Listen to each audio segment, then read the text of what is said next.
Hello everyone, welcome to Commerce Studies. Our next topic is unabsorbed depreciation. Guys, जो ये topic है ये भी इनकम टैक्स का शॉर्ट नोट के लिए बहुत इंपॉर्टेंट है. इससे पहले हम बहुत सारे क्वेश्चंस जो है वो कर चुके हैं.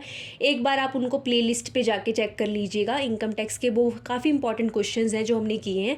आज हम कर रहे हैं अनअब्जॉर्ब्ड डेप्रिसिएशन. देखो ये कंटेंट आपको तभी समझ आएगा जब मैं आपको एक सिंपल टर्म में समझा देती हूँ पहले कि अनअब्जॉर्ब्ड डेप्रिसिएशन क्या होता है. अनअब्जॉर्ब्ड डेप्रिसिएशन का मतलब होता है कि जैसे लास्ट ईयर मान लो, डेप्रिसिएशन का क्या काम होता है. डेप्रिसिएशन को क्या करते हैं हम अपने प्रॉफिट में से माइनस करते हैं ना.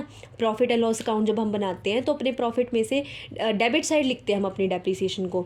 तो कहते हैं कई बार क्या होता है हमारा लॉस हो जाता है, तो लॉस होने की सिचुएशन में हमारी डेप्रिसिएशन जो है वो पास्ट ईयर में एडजस्ट नहीं हो पाती, तो हमें नेक्स्ट ईयर में उसे कैरी फॉरवर्ड करना पड़ता है. तो उसे हम क्या कह देते हैं, अनअब्जॉर्ब्ड डेप्रिसिएशन.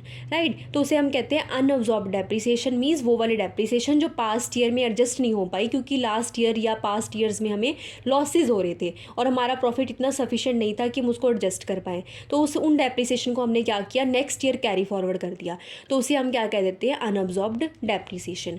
अब अगले साल जब आप इस साल मान लो लास्ट ईयर की कोई डेप्रिसिएशन थी, वो उस साल एडजस्ट नहीं हो पाई, अब आप अगले साल में उस डेप्रिसिएशन को ले आए हो, तो उसको कैसे एडजस्ट करोगे. राइट, तो उसके लिए ना तरीके होते हैं हमारे पास. फर्स्ट है जैसे फर्स्ट ईयर की आप फर्स्ट ऑफ ऑल आप क्या करोगे, फर्स्ट ईयर मतलब इस साल की जो डेप्रिसिएशन है आप उसमें माइनस करोगे. जैसे आप यहाँ पे आपको एग्जांपल में क्लियर होगा.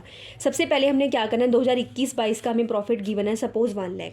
राइट, उसके बाद में क्या है कि हम सबसे पहले कैसे हम अपना प्रॉफिट कैलकुलेट करेंगे 21-22 का. सबसे पहले हम इसी साल की डेप्रिसिएशन माइनस कर लेंगे. राइट, 21-22 की डेप्रिसिएशन, तो हमारे पास कितना आ गया, 98,000.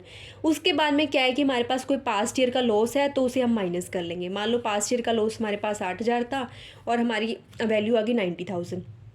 अब इसके अलावा अब हमारे पास प्रॉफिट है ना, तो हम क्या करेंगे, इस प्रॉफिट में से पिछले सालों की अगर कोई अनएडजस्टेड डेप्रिसिएशन होगी तो वो हम माइनस कर देंगे. जैसे ही हमने टॉपिक पढ़ा है तो इसका नंबर 3rd नंबर पे आता है. सबसे पहले आप करंट ईयर की डेप्रिसिएशन माइनस करते हो, दूसरे नंबर पे आप लॉसेस माइनस करते हो, तीसरे नंबर पे आप लास्ट ईयर्स की जो अनएडजस्टेड डेप्रिसिएशन है उसे माइनस करते हो.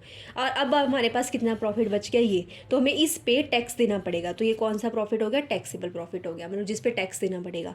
तो ये क्या कहते हैं, अनअब्जॉर्ब्ड डेप्रिसिएशन जो पिछले सालों में एडजस्ट नहीं हो पाई और उसको तीसरे नंबर पे जाकर एडजस्ट करते हैं. सबसे पहले हम इसी साल की डेप्रिसिएशन को माइनस करेंगे, दूसरे नंबर पे set of, third number past year के लॉसेस सेट ऑफ करेंगे, थर्ड नंबर पे unadjusted depreciation. I think guys आपको ये क्लियर हो गया होगा. अगर आपको वीडियो अच्छी लगी हो तो लाइक कर देना, चैनल को सब्सक्राइब कर देना. Thank you everyone.